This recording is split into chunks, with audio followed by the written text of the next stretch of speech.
The NFL Draft Combine is underway, and some of the Big Ten's best players are making the biggest impressions. You are Locked On Big Ten, your daily podcast on the Big Ten Conference. Part of the Locked On Podcast Network. Your team every day.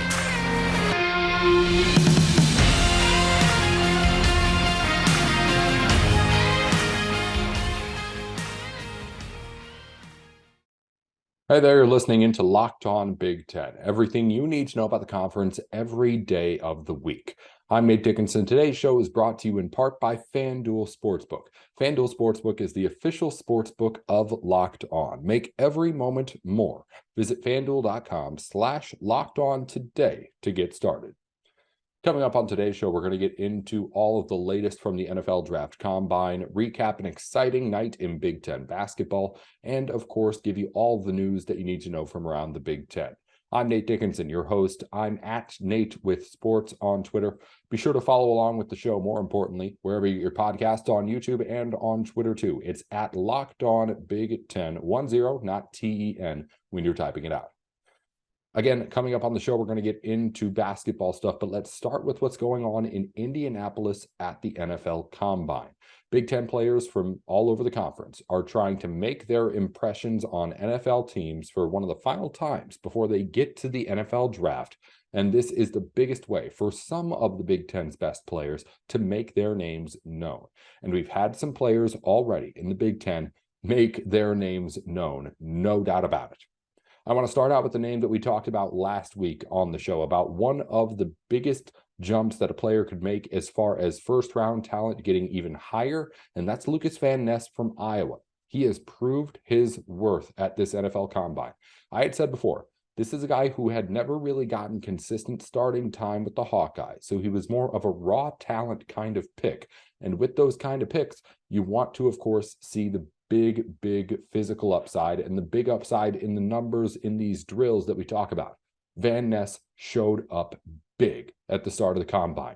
6'5", 272 pounds, 34-inch wingspan, and a 4.58 40-yard dash. Let me give you those numbers again.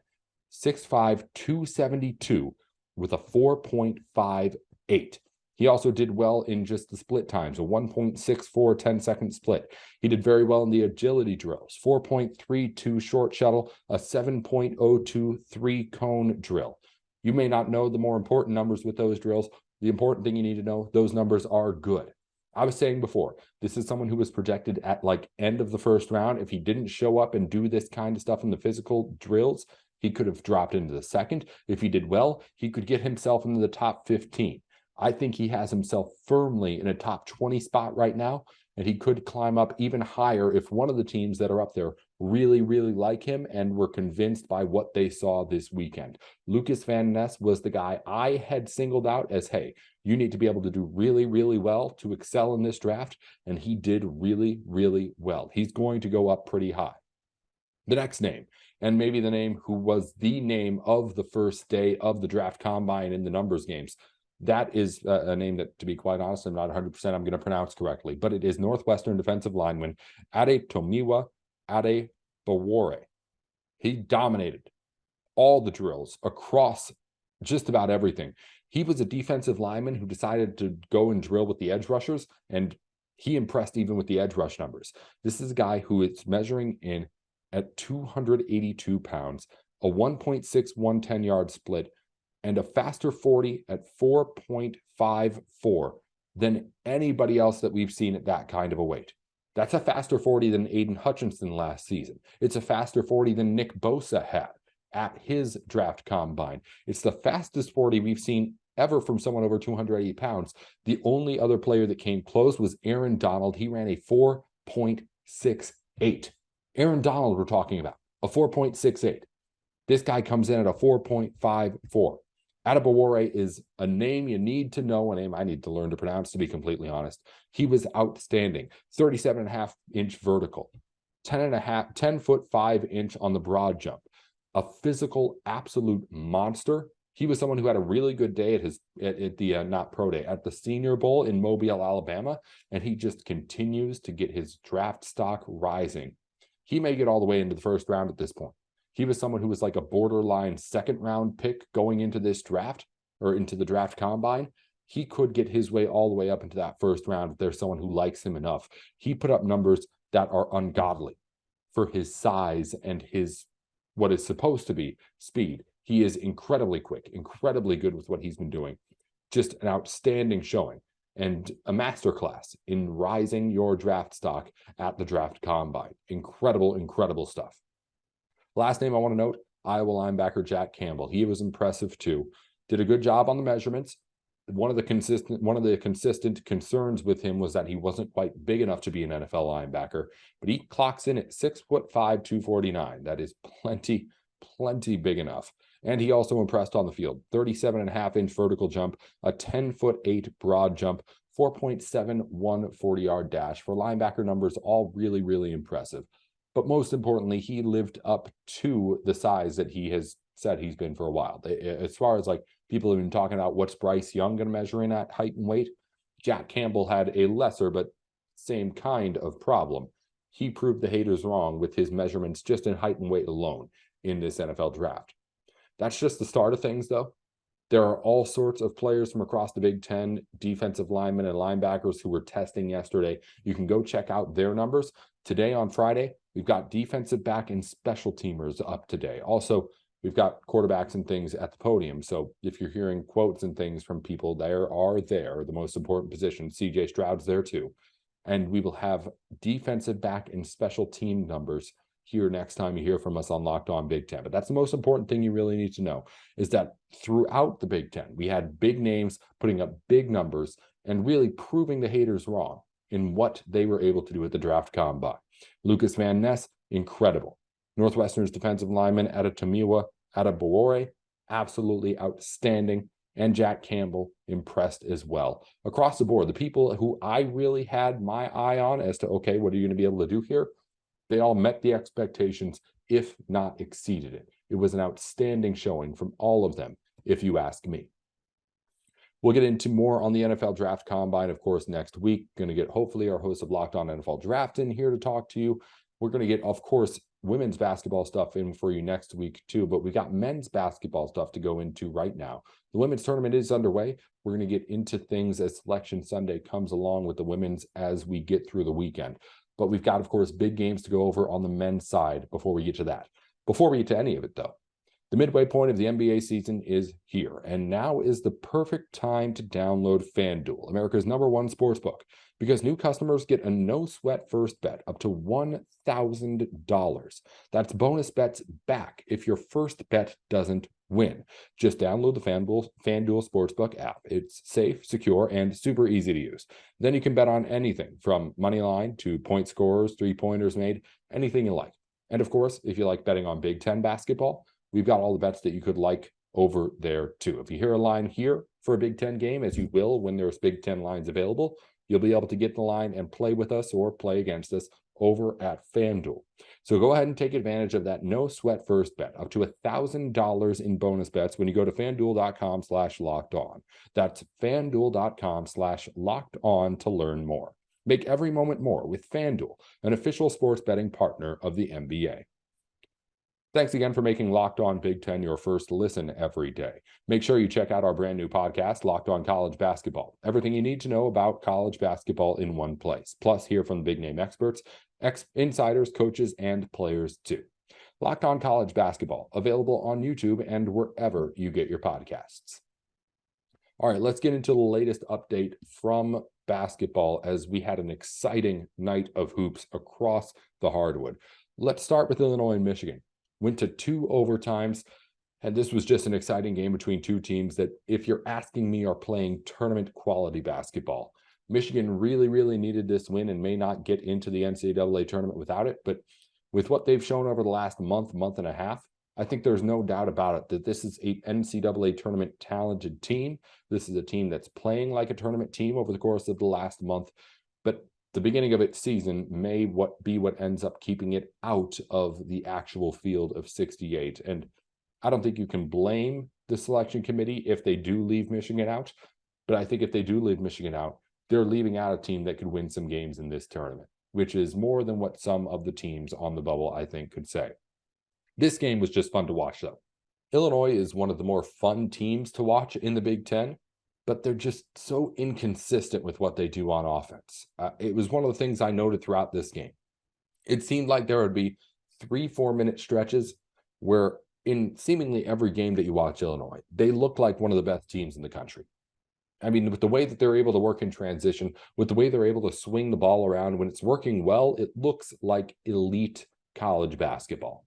It looks like a team that can upset one of the best teams in the country when it gets to the NCAA tournament.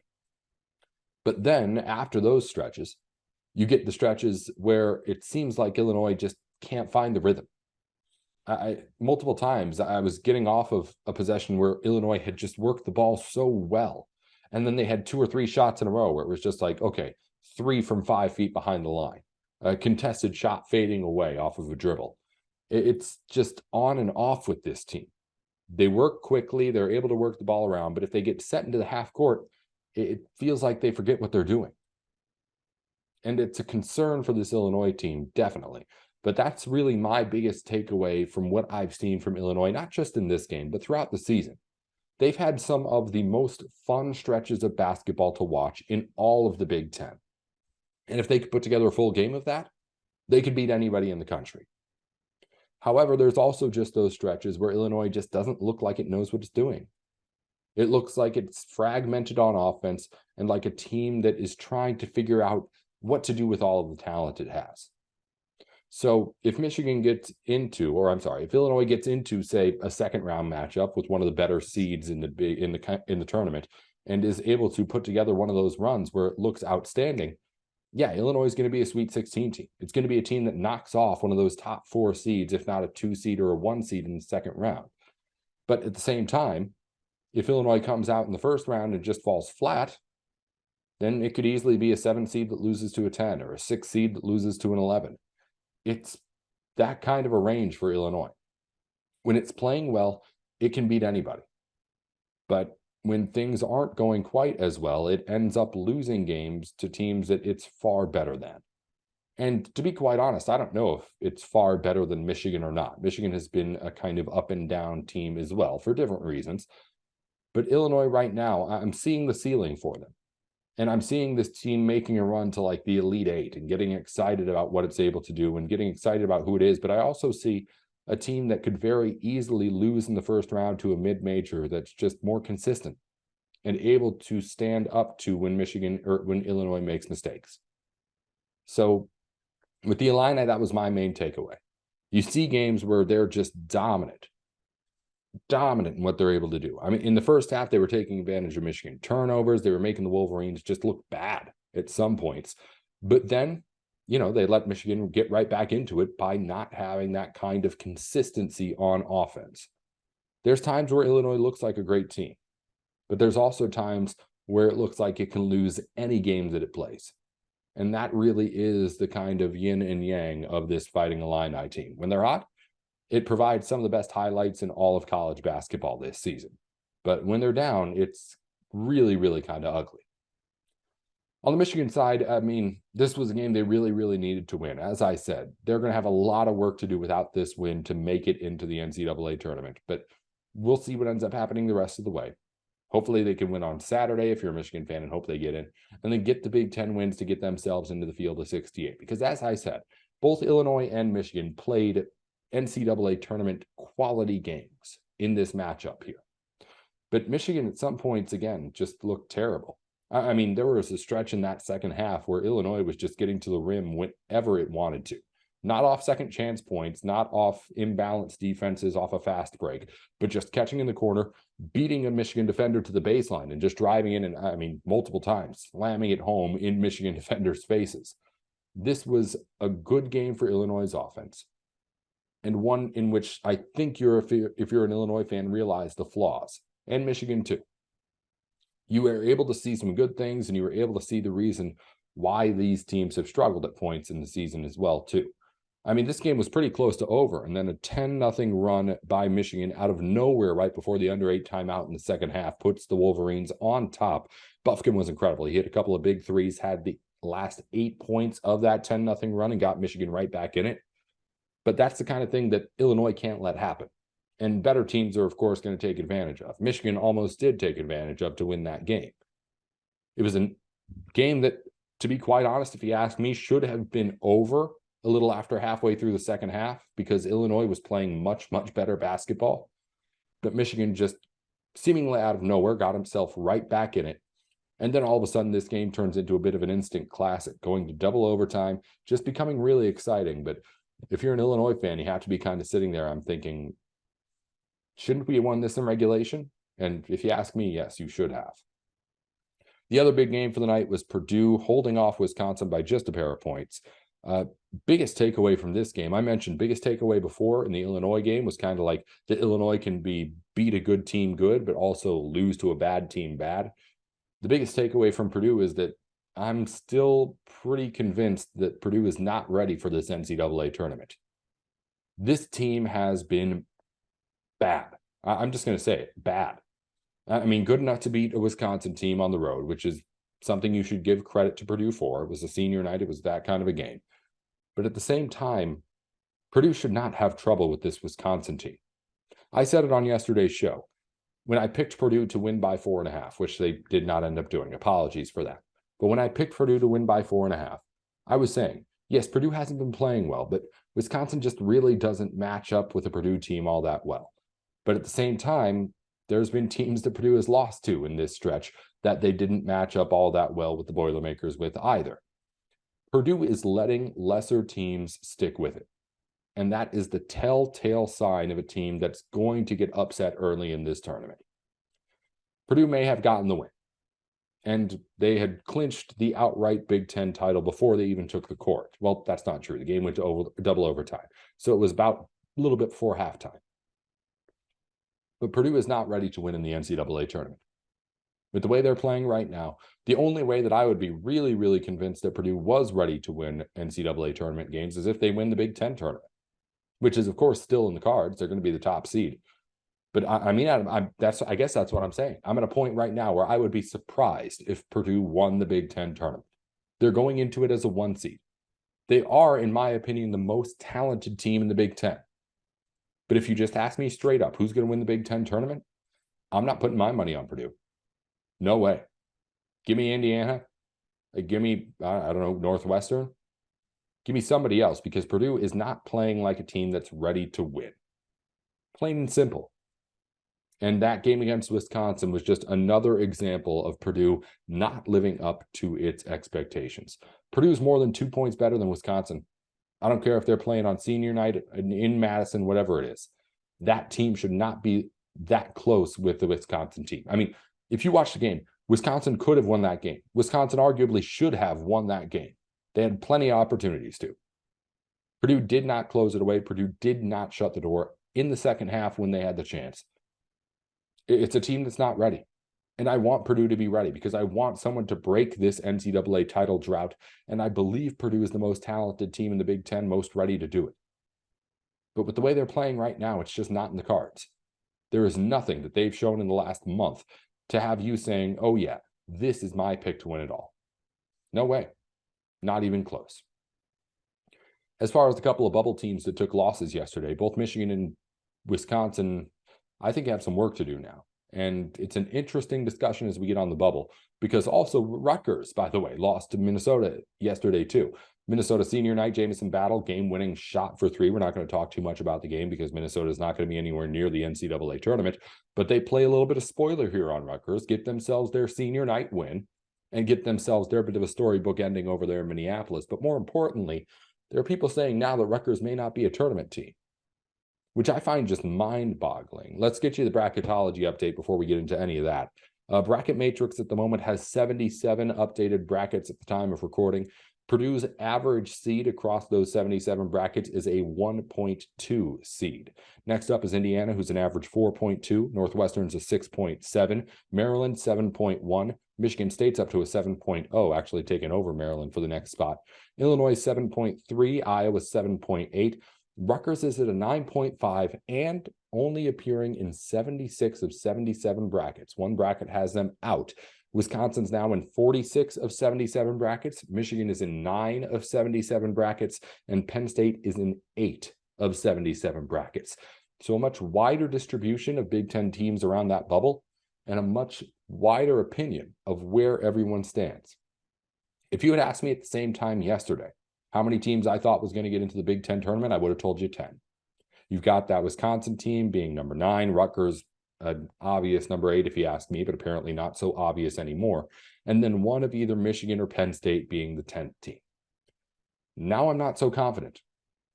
The losses that were taken yesterday were not good losses to take. And now if you ask me, I'd put my money on 9 Big Ten teams being in this tournament instead of 10. Of course, we've still got a weekend and Big Ten tournament to play out, but there's only so many Big Ten tournament wins to be had. And right now you've got 4 teams whose tournament fates are at least not 100% sealed. I would not be comfortable saying 10 Big Ten teams are going to get into this NCAA tournament.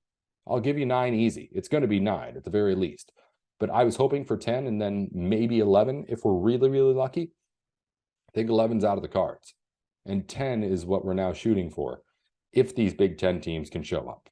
And I don't really know if that's exactly what's going to happen. If you ask me, I think it's going to be one team between Penn State, Wisconsin, and Michigan. Those 3 teams are the 3 teams fighting for one Big Ten NCAA tournament big to become that 9th team. Right now, it's still Wisconsin in the clear lead, but a whole lot of things can change. We'll see what ends up happening come Selection Sunday. We'll, of course, see what ends up happening before that in this weekend and the Big Ten tournament after that. We're going to finish up with news from around the Big Ten, but before we do that, if you're looking for a delicious treat, don't want to miss out on all of the delicious taste without, of course, getting any of the fat and calories that come with it usually, then you need to check out Built Bar. Built Bar is the protein bar that tastes like a candy bar. It's everything that you need in one pack of protein, really. I mean, I wanted to say granola bar, but it's not a granola bar. You open it up and again, it looks like a candy bar. It tastes like a candy bar, but you're talking less than 130 calories, more than 17 grams of protein, less than 4 grams of net carbs and net sugars too. Everything that you could ever want in a protein bar, in something that tastes like a candy bar that you would eat any day, anywhere. Head on over to built.com to see what I'm talking about. You can get all of their new flavors that they're trying out and trying to get you hooked on all the time. Or if you're close to a Sam's Club, you can run in and grab a 13-bar box with our hit flavors, brownie batter, and churro. All sorts of options for you to get your hands on Built Bar. Head over to built.com, head over to your nearest Sam's Club, anything like that, and get in on the action today. All right, let's wrap things up from news from around the Big Ten. In Big Ten news, C.J. Stroud said in his combine interview that he seriously considered coming back to Ohio State for a 4th season. Said that leaving Ohio State is a really, really tough thing to do. Of course, I'm sure it is, but at the same time, he's gone now, so he can say whatever he wants about what he was thinking at the time. It's not like he can come back now, so of course, give all the praise to Ohio State that you like. As far as Big Ten schedule for the day, the Big Ten women's basketball tournament continues tonight with the top seeds starting play. Illinois plays against Rutgers. Michigan State we missed one out on there. We'll get back to that in just a second once I find the actual, there it is. Michigan State's playing against Indiana. I started giving you the games from yesterday. Michigan State plays against Indiana today. Michigan's against Ohio State. Purdue against Iowa, and Illinois against Maryland. In men's hockey, the Big Ten tournament starts up, a series best of 3 going on between the schools taking place today. Michigan State against Notre Dame in the series opener, Wisconsin against Michigan, and Penn State against Ohio State. A whole lot of baseball and softball action to tell you about. Too many games to list. If you want to know, go over to big10.org and look it up for yourself. And also the Big Ten Wrestling Championships start up today. We'll have you updated on all of the big games or big names and results you need to know from that tournament and everything else, of course, next time we talk to you. For Big Ten bets yesterday, I went 1-1 yesterday. First win was Michigan plus 4.5 against Illinois. Illini luckily only won by 4 in double overtime, so we cashed that bet in.